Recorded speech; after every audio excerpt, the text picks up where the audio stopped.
Good morning. So, it's really, really easy to create a Facebook page with a few clicks, but actually making the most of Facebook as a platform can be quite a frustrating and difficult experience sometimes. So we have an excellent panel here who are experts in this field. We have Matthieu Chéreau, who is founder and CEO of Tigerlily. Hello. Victoria Ransom, CEO of Wildfire. Hello. And Rezab from Socialbakers, co-founder and CEO of Socialbakers. And hi. And to kick us off, I believe you have some interesting findings. Yes, correct. We have some great data slides, so we should get to it then. Okay. All right. So my name is Rezab, and I won't be disturbing the panel for that long. Can I ask for the slides, please? Can I ask for the slide? Oh, thank you. All right, there we go. So basically, just to quickly introduce Socialbakers. Socialbakers is a social media analytics platform, and we measure today more than 5 million Facebook pages and Facebook places, a couple million Twitter profiles. We started monitoring recently Google Plus and YouTube, and we sort of take that data and mash it up and create interesting information and interesting studies. So obviously, traditional advertising will eventually die, so we have to get used to that, I guess, and prepare for social media. And in social media, what's important is that companies, major brands, have their fan pages, and everybody sort of really rushed to that without even thinking and just getting fans. But as Michael from Buddy Media put it, you have to. It's not only about fans; it's also about engagement. So let me show you some sort of real data on engagement by monitoring basically those millions of Facebook pages. This is the industries and their different fan counts, average size of the fan base of the top 50 fan pages in that specific industry. And I'll always be looking at the top 50 because if you go further on, then you can't really compare and analyze. But if we look at the largest industries on Facebook, it's obviously FMCG, it's gaming, it's fashion, and again, those are brand industries. And if we look at smaller fan bases like non-profit, but still quite big, still on average like 800,000 fans, that's great, right? If we look at by engagement, we get to the most engaging is actually non-profit, followed by games and alcohol. So really engaging categories, and this again is about average engagement, about people doing posts. And if we look at the relationship between those two, sort of a index of what I would call a fan push index, how much do different industries have to push in order to get engagement, and the size of their pages is weighted, you can look that FMCG and fashion actually have to really try the most in order to get engagement, and nonprofits don't have to try that much. They naturally get engagement. If we look at the top pages by engagement, we get to Angry Birds, obviously, very, very engaging page. Heineken, Dior, and other companies. So those are the top engaging brands in the world today. If we look at the social element of like the people who talk about, then we get Victoria's Secret, for example, 384,000 storytellers, or again Angry Birds and other. We see obviously retail like Target, Macy's, especially now because people who talk about it as a 7-day metric, especially now considering the holidays, people are like, I'm at Macy's, I'm there, so they immediately look at that. We also did a study that we will sort of hand out that you can get over there for LeWeb attendees, and what's where and stuff like that. But I think one thing to point out is nice. If you look at the Google and the Facebook engagement, Google has double fan engagement than Facebook on Facebook. Sort of, I think that's interesting that Facebook's really consistent with their engagement rate algorithms and are not, pushing their pages a little more. We also analyze the top media companies, which you can find there. But again, let me just open that with data. And just thank you, Law, for getting that, and get back to the panel. Thank you, Jan. So some an interesting way to set things up there. Any thoughts about the findings there, Matthieu? Well, it's really interesting to see the level of engagement depending on the sector you're dealing with, and of course there's a huge discrepancy between non-profit and other sectors like iconic brands, like luxury brands, etc. And it obviously depends also of the amount of money you pour into these kind of actions, but also the kind of experience you offer. And those experiences are very much different, whether we deal with luxury, we deal with media, etc. And we're starting to see some really strong points of differentiation between all those kind of sectors in the way that they offer social experiences around their products or around their contents, etc. Okay. So I really think that the more we're going to advance, especially next year, the more we're going to see really innovative and quite original way to offer social experiences, whether it deals with non-profits, whether it deals with luxury, etc. So beyond those figures, it's pretty much now about the way you're going to engage specifically with users.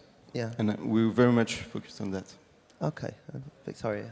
Yeah, I mean, I think the engagement data is interesting, although not necessarily surprising in that I think I mentioned it yesterday on a panel, actually, what we found, so what you really got to think about is why do people engage? And I think what we found, they'll really engage, they'll want to share something, they'll want to push something out to their friends if it expresses something about themselves and what they feel passionate about. And so I think seeing nonprofits right there at the top of the list in terms of engagement makes sense because people feel proud to be associated with nonprofits. They feel that they're doing good for their friends, for themselves, if they share that kind of content. So I think what that comes back down to is just brands, no matter what kind of business you are, really need to think about how do you tap into these passionate user groups, how do you connect with your users in a way that they're going to be really excited about the content and be willing to share it. A company I really like as an example of where you might expect it would be hard for them to get people excited about them, but they've done it very well, is duct tape, the tape brand. I mean, tape doesn't sound really very exciting, right? If you look at duct tape, they have a very engaged Facebook page. I think they have over 5 million fans. And what they've done is they've found a user base that's really passionate about using duct tape for crafts. They've tapped into that, and so there's all these great examples of people creating clothing and ball gowns and out of duct tape. And so they were creative about, okay, we have a product that's not that exciting. Where can we find a passionate user base? And then they've got people sharing like crazy around that. So I think it's pretty consistent with human behavior that we've seen, but really interesting data. That's really impressive. If anyone had ever asked me how could you make duct tape social, I wouldn't have thought. That's amazing stuff. So Jan, is there any brand or business that you think is using Facebook really effectively or in a way that really exemplifies good practice?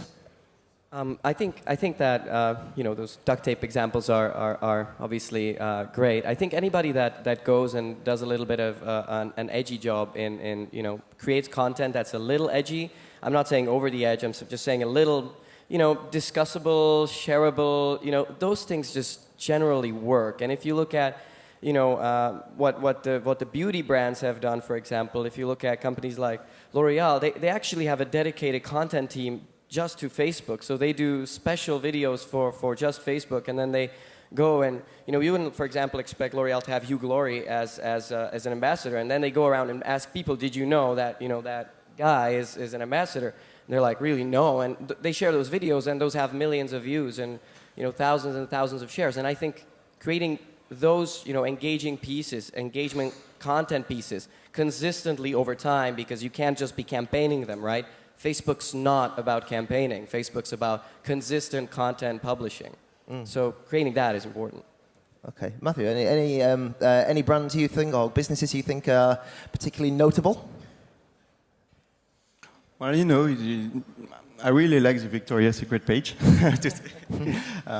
because it offers so much to college to college guys. Something you're passionate about. Yeah, I feel that it's really interesting. I'm not that passionate about it, but I think it's really inspiring. They're doing lots of stuff to offer, in kinds of offering to college people, offering badges, offering some ways that those communities can appropriate their products and their brands. And I think it's really interesting in the way they personalize the relationship.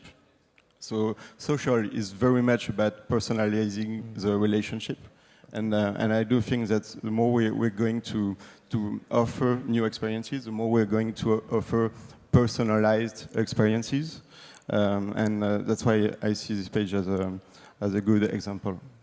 Okay, so we've talked quite generally there, but if someone's watching and they have a page and they've set it up and it's going nowhere and they need some practical examples of things they can do. So growing an audience, first of all. Victoria, what are good ways of growing an audience on Facebook? So certainly some of the things that we've worked exceptionally well. So Wildfire provides a whole bunch of different kinds of tools, and one of the things we enable companies to do is very easily launch different kinds of social media marketing campaigns. And of those different campaign formats, they serve different kinds of goals. So things like user-generated contests, fabulous for getting engagement, getting people sharing, talking about your brand, not necessarily so great at growing your audience. So the couple of campaigns, when you talk about campaigns specifically, that we've found work really well for growing your audience. And at the end of the day, there's a lot of people that would say it should be all about engagement. Yes, it should be, but if you don't have an audience yet, that's exactly what you should be focused on. So things like giveaways, sweepstakes, really, really work. And particularly, we've seen the most rampant growth when you are able to give away something. So coupons or buy one, get one free, or literally come into our store and get something free. To give you an example, we did a campaign a while ago for it's a company called Edible Arrangements, where they basically create baskets of fruit that's cut to look like flowers. And they gave away to their fans a voucher to get some free chocolate dipped strawberries. They started with 7,000 fans. By the end of 2 days, they had over 100,000 fans. What was great is people had to go into their store to actually get their free chocolate dipped strawberries, so it was really great for sales as well. In fact, they had their best month in terms of sales during that period of the campaign. So things like that work really well, but you generally have to put some media spend behind it as well. So I think some companies make the mistake of thinking they can just create a Facebook page and people will suddenly become their fan. Well, they've got to hear about you somehow. Making these kind of campaigns social so that, you might advertise, pay for someone to come to your page, and then they share with their friends, and so you're getting a whole lot more people, a whole lot more bang for your buck. But you've got to put some effort in. I think that's the biggest mistake, is companies just don't put the effort in. Right. Okay. And Jan, any thoughts on growing an audience on Facebook? I totally agree with Victoria here that do content, build, things that, there are two types of campaigns that you can do. You can do campaigns for engagement, you can do campaigns for growth. They support each other, obviously. And you consistently have to do that. I mean, we've seen brands that have just started posting to their Facebook page and just, campaigning heavily on engagement with 1,000 fans. How's that gonna help you? Or we've seen companies launch 12 fan pages for their different verticals when they didn't have a real fan base to start with. So I would say building that fan base is just the number one step for many companies. Obviously, many are there, but many are just starting. Michael said earlier that 95% of businesses are on Facebook, but only 9 million Facebook pages. I mean, there are millions of small, medium businesses in Europe only. I mean, tens of millions. There are probably 100 million in the US. But those are not on Facebook yet. So I think that, finding the engagement down to a level, like if I'm a small business and I change tires, and if I get 100 tires and make a little campaign, will 6 people come to my shop? And effectively, it's how do I get the 100 people and how do I get them then to the shop? So. Actually, I definitely agree with Victoria, and I would say that coupons or invitations or any kind of promotions are not only a way to grow your community, but it's also a way to drive traffic to your point of sale or to drive traffic to your website. So it's an amazing way to generate visibility and eventually conversion. I mean, we see some outstanding conversion rates, even for paid stuff. Right. Up to 50%, actually. So that's the first point. And another level of engagement is all about creative apps, basically creative campaigns. And then again, it's not only about growing your community. Of course, it's work. It perfectly works with M&Ms. We're doing that all year long, each month. And so you recruit lots of fans, of course, but it's all about also adding some quality content to your page and actually increasing visibility very much in a really short period of time. So it's just not only growing your community, it's what you do with it, of course, in terms of visibility, in terms of quality, and in terms of conversions eventually.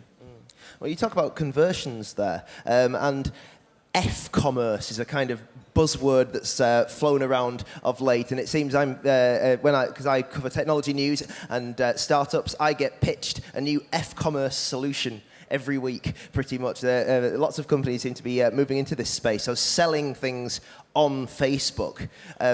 What are your thoughts about that? I think everybody is fed up with it. Because it doesn't mean a thing, and it's all about providing a social experience around your product. And it doesn't have to be on Facebook necessarily. You don't have necessarily to feature a product, or maybe you just should do that, not providing the whole catalog within Facebook. It doesn't make much sense. So I would say that F-commerce might be relevant on your website first. And of course we do F-commerce, we do it with Longchamp especially, but it's all about featuring fresh products on a regular basis, and providing a social experience around it. So F-commerce is all about providing a social experience around your product, not only on Facebook, but also on your website and eventually on mobile. Who knows?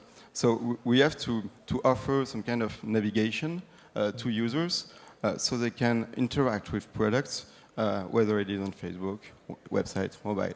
And that's what we're focused on. So we can get to know those users better, and get to know their interests, what they like, what they buy, etc. And eventually, again, personalize the relationships. Yeah. So F-commerce should be that. Okay. Not a buzzword, an empty buzzword. Victoria, any thoughts on selling on Facebook? Yeah, I mean, I think actually we've seen really exciting examples of people using Facebook to sell products. But in our experience, it's much more about using Facebook to generate the initial interest, which I think is what you're saying as well. Get people excited, get them sharing about your products. But the actual transaction, I think, can happen on a company's website. I think recreating your entire shopping cart and putting it into Facebook is a hell of a lot of work, and I haven't seen the rationale yet for actually doing that. But to give some great examples, we have a client. It's not a huge company, so I think what's also exciting is to see it's not just big brands that are succeeding in this area. They ran a campaign, so it's a company called I'm going to just completely forget. Blowfish Shoes. So online shoe retailer. It was a year-long campaign. Basically, they used Facebook to get the initial intent. So they gave away a free pair of shoes every single day. So that's pretty substantial. But what that meant is every day they were able to announce a new winner. Every day people were talking about this. So you would go into their Facebook page. You could see what shoe was being featured that day. There was video about that shoe. There was displays of other products that were similar to that shoe. And then there was a really big call to action to go to their website, to their e-commerce site. Over 60%, I think it was 65% of people that engaged with that campaign on Facebook then went on to the company's website and spent a good amount of time browsing the goods on the website. And over almost 50% of the sales that they made during that year-long period came from people engaging with that campaign. So a super great way to get people learning about products, sharing with friends. There was lots of sharing going on, but the actual transaction was happening off of Facebook on the website. Okay. Yeah. Yeah, and definitely, and I'd like to add to that, you know, as Socialbakers, we also measure, there was a category called e-commerce, which are like online retailers. And I wouldn't forget online retailers because those guys already sell their products, you know, on quote unquote on Facebook. But they basically, what they're doing typically is they're just sending links to their website, like go buy this, go buy that. You know, some of them do it the smarter way. They get people enthusiastic about the product using great pictures, great quality content again, to get them excited to go to their website and buy. So I think it's, you know, about, you know, getting people excited, as Victoria said, and obviously, you know, getting people also, you know, socially engaged about that. So basically, you know, things like reviews, things like product pages, and you know, generally campaigns around specific products that might be really cool. Okay. Now, we've talked about things you can do on Facebook, things you can post on Facebook to help bring in an audience. But Facebook's news feed can seem a very confusing thing. And you could post up all sorts of content, and the people who like your page may not see that content. Because it's not a real-time feed of everything, the news feed. Facebook uses something called EdgeRank. Jan, how can people make sure that their content is seen in the newsfeed without having to actually go to the page? I mean, it's really, really important. People have to watch their engagement rate, and if their engagement rate goes up, their EdgeRank and impressions will go up. So it's the answer is really simple.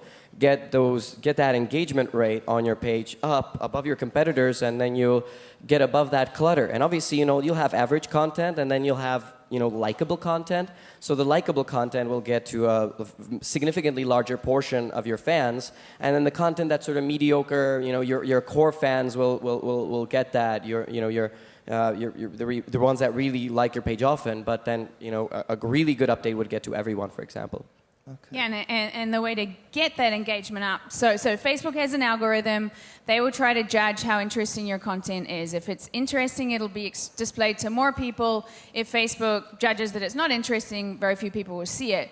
And the way, to the best of our knowledge, or some of the main ways that Facebook judges is content interesting, it's kind of obvious. Are people liking it? Are people commenting on it? And fortunately, there's some fairly clear ways that you can get people to like and comment on your content.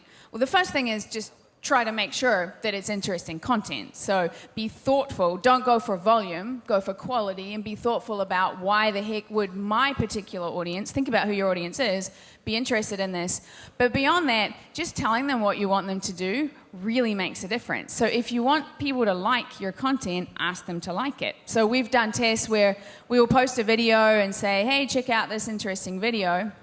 Then we'll say, hey, check out this interesting video. If you like it, click like, and you get 10 times more people liking it. Best way to get someone to comment is ask them a question. If you haven't asked a question, why would they comment? And by the way, make it as easy for them to answer as you possibly can. If your question requires a yes, no, you know, do you think LeWeb was awesome? Yes, no. People will write yes, no, yes, no, yes, no. So it's really easy for them to respond. So, I mean, those are ways to increase the engagement levels. Having said that, your goal might be to generate really, really quality responses and to learn a lot from your audience. So then yes, no is not so useful. But yeah, these tactics can really be helpful. The other thing we've noticed is Facebook doesn't just look at each post in isolation. They're looking at an average of all the content that you're posting out, to the best of our knowledge, over a 7-day period. So again, this concept of quality, not quantity, is really important, because you may be sending out one really great post, and then if you send out 20 that are really crappy, well, then that's going to put a negative effect or a negative halo effect on all of your other content. So it's just, again, common sense. Be thoughtful about what's going to really interest your audience. I would say there's some things to do and things to not do. And as you said, spamming on your page is definitely not a thing to do.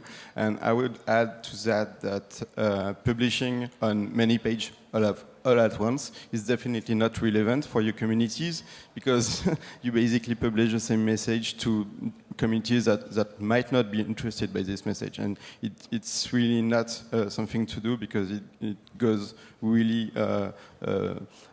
under the average level of engagement. So things to do is basically you just have to focus on the amount of interactions or your publications, and what we do is we provide a dashboard so you can directly see which publications perform the most in terms of impressions, in terms of interactions, but also in terms of click-through rate, because eventually it's all about also converting traffic on your website. So you just have to see which theme works the most, interests your community the most, what kind of content indeed, and when also you should definitely post this content, which day, which hour of the day. And eventually we'll be able to optimize the way you publish your content and optimize your level of engagement. It feels like Facebook is a fast-moving target. You learn how to use it, and then 5 minutes later, they've changed something. One of the things they've changed recently in terms of marketing opportunities is the subscribe button. So you can subscribe to an individual's account, and then you can follow their public posts without you having to become a friend of them. And so that could maybe be particularly exciting to, useful to celebrities, for example, who want to talk to people on Facebook, maybe don't want a page. And so at LeWeb this week, it was announced that there's going to be a button that people can put on websites, and so you can subscribe to people and their feed straight from a website without having to go directly to Facebook. So, Victoria, how can when should that be used, and should people be considering subscribe buttons and things like that, or should businesses stick to pages? What's going on?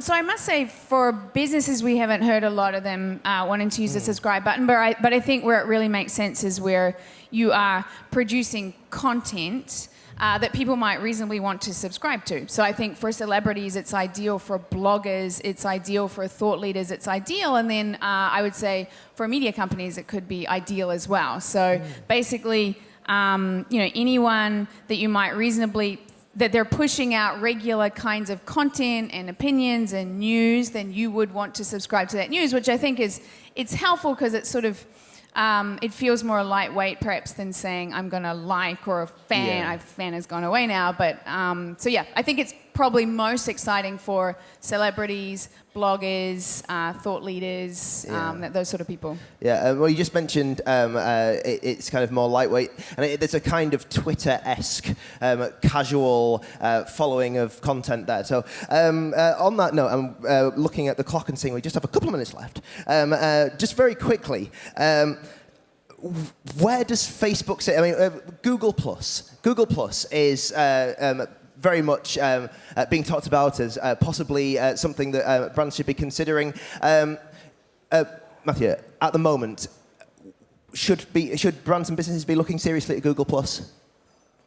Well, maybe not seriously, but just be there. Yeah. At some point. Yeah. Because you have to maintain your presence on any kind of new social media platform, which is relevant. In terms of community, of course, there's no critical mass at all. So at least just be there and see what's going on. but you definitely don't have the critical mass, so you can optimize on your actions on the daily period, as we were saying about Facebook. Yeah. So just be there, watch out, and see what's going on. I mean, there's certainly some things to do. Yeah. But for now, in terms of actions, there's not much to offer in terms of experiences, in terms of contents. It's all about branding for now. Branding for now, like it was on Facebook maybe like 5 years ago. Here we talk about new experiences, a new way to interact around your brand, make it more social, make it more personal also, and we're definitely not there on Google Plus for now. Okay, well, we're going to have to wrap it up there, but thank you for a fantastic discussion. Matthieu, Victoria, and Jan, thank you. Thank you. Thanks. Thank you. Thank you very much.